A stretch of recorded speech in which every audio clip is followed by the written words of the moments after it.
Fair enough. So basically what you're saying is that the interests of unit holders of both schemes, the scheme which is selling and the scheme which is buying, the interests of unit holders in both these schemes have to be protected.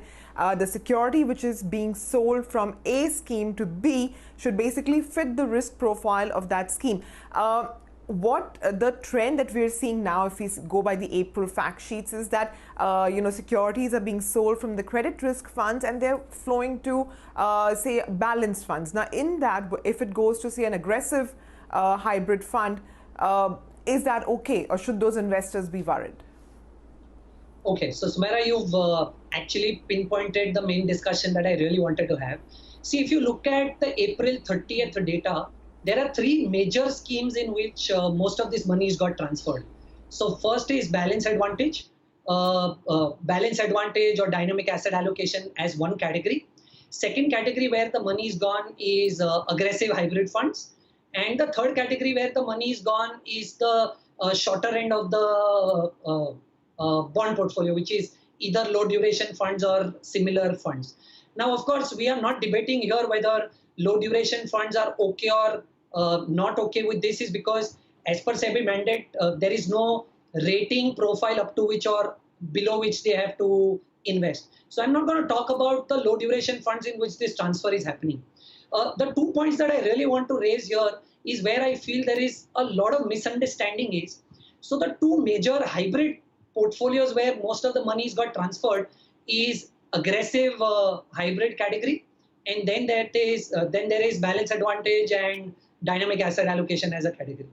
Now, if you look at the SEBI definition or just go by the name, it very categorically says this is aggressive hybrid fund, in which as per the SEBI definition, 65 to 80% of the money can stay invested in equities, and 20 to 35% money can stay invested in debt. Now, for me, if you look at my personal opinion and view, because the name is also aggressive and the category is also defined like that, I personally do not see any problem if funds are moving a AA rated paper from let's say their credit fund to an aggressive hybrid fund, because I believe a lot of retail investors also, while invested money in this, knew this was aggressive, and to a greater extent the SEBI definition also is slightly on the aggressive side, right? But the challenge that I have in understanding is that a lot of this money is also got transferred to something called as balance advantage fund or dynamic asset allocation fund. Now, if you go by the SEBI definition, there is no minimum or maximum that you are expected to invest in equity or debt.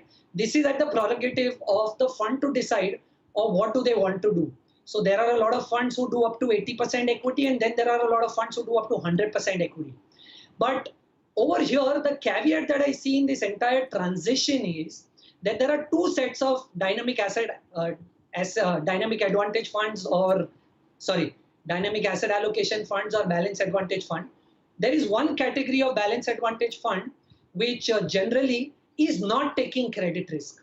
And then there is another category of balance advantage fund who typically over the past have been taking credit risk, right? So of course, if the transfer is happened into a fund who in the past did not take credit risk, that's a slight worrisome sign.